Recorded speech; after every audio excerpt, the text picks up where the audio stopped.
Saint মার্টিনে পর্যটকদের যাতায়াত 1 ফেব্রুয়ারি থেকে আগামী 9 মাসের জন্য বন্ধ থাকবে। আর এতে চরম আর্থিক সংকট ও ক্ষতির মুখে পড়ার দাবি তুলেছে সেন্ট মার্টিন পর্যটন সংশ্লিষ্টরা। পরিবেশ, বন ও জলবায়ু পরিবর্তন মন্ত্রণালয়ের সিদ্ধান্ত অনুযায়ী দ্বীপে ভ্রমণের সময় শেষ হয় 31 জানুয়ারি। সাধারণত প্রত্যেক বছরের 1 অক্টোবর থেকে 31 মার্চ পর্যন্ত সেন্ট মার্টিনে পর্যটক যাতায়াত করে থাকে। কিন্তু এবছর 31 জানুয়ারি পর্যন্ত পর্যটক ভ্রমণের সময় নির্ধারণ করেছে সরকার।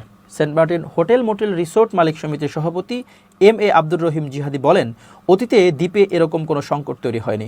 এখন যদি দ্বীপে পর্যটক আসা বন্ধ হয়ে যায় তাহলে নানামুখী সংকটে পড়বেন এখানকার বাসিন্দারা। দ্বীপে পর্যটন ব্যবসার সঙ্গে জড়িত রয়েছে শত শত মানুষ। তাই মানবিক দিক বিবেচনায় পর্যটকদের জন্য অন্তত 28 ফেব্রুয়ারি পর্যন্ত সেন্ট মার্টিন দ্বীপ উন্মুক্ত রাখার দাবি জানাচ্ছে।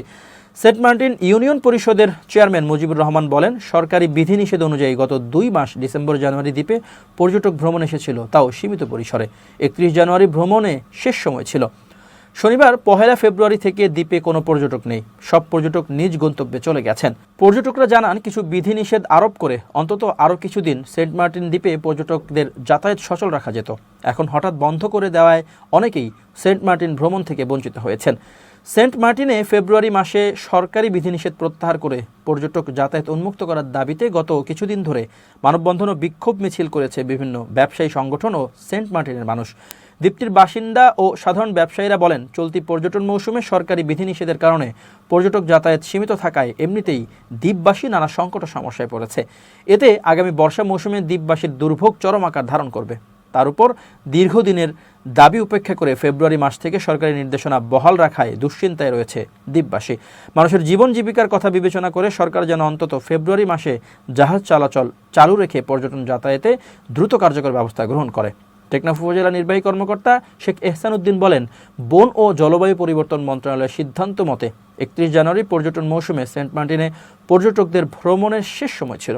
1 ফেব্রুয়ারি থেকে সরকারি সিদ্ধান্ত মতে নিষেধাজ্ঞা কার্যকর থাকবে। তবে পর্যটক ছাড়া সেন্ট মার্টিনে অন্যান্য ট্রলার চলাচল করতে পারবে। কক্সবাজার নাগরিক ফোরামের সভাপতি আনম হেলাল উদ্দিন বলেন, যুগ যুগ ধরে সেন্ট মার্টিনের কিছুই হয়নি। এই 1-2 মাসে সেন্ট মার্টিনে কি এমন আসে যায়? পর্যটক যাতায়াত বন্ধ না করে কিছু বিধিনিষেধ আরোপ করা যেত। এভাবে একেবারে বন্ধ করে দেওয়া সংবিধান বিরোধী এবং মানুষের অধিকার হরণ করা। এ বিষয়ে উচ্চ আদালতে একটি রিট আবেদন করা হয়েছে। গত 28 জানুয়ারির দিন ধার্য থাকলেও ওই রিটের শুনানি অনুষ্ঠিত হয়নি। তবে আদালত পরবর্তীতে শুনানির জন্য আগামী 4 ফেব্রুয়ারি দিন ধার্য করেছেন। এখন ওই শুনানির উপর নির্ভর করছে পরবর্তী সিদ্ধান্ত।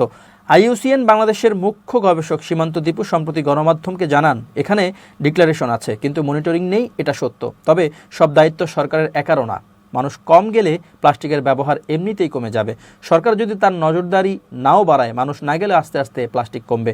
পর্যটক কমে গেলে আর্থিক ক্ষতি হলেও পরিবেশের উপকার হবে জানিয়ে তিনি বলেন, সেখানে মানুষ ও জাহাজ না গেলে কচ্ছপ ও কোরালের প্রজনন ভালো হবে। সেই সঙ্গে অতিথি পাখির সংখ্যাও ধীরে ধীরে বাড়বে বলে জানান তিনি। বাংলাদেশের একমাত্র প্রবাল দ্বীপ সেন্ট মার্টিনের পরিবেশ ও জীববৈচিত্র্য রক্ষায় কয়েক মাস আগে পর্যটকদের যাতায়াত সীমিত করার মতো কিছু সিদ্ধান্ত নিয়েছিল অন্তর্বর্তী সরকার। সেই অনুযায়ী প্রতি বছর ডিসেম্বর ও জানুয়ারি মাসে প্রতি রাতে গড়ে 2000 করে পর্যটক থাকার অনুমতি দেওয়া হয়েছিল। নভেম্বর মাসে শুধু দিনের বেলায় সেন্ট মার্টিনে ঘোরার অনুমতি ছিল। রাতে এই দ্বীপে অবস্থানের সুযোগ শেষ হয় 31 জানুয়ারি। এরপরে 9 মাস ভ্রমণের জন্য সেন্ট মার্টিনে যাওয়া যাবে না।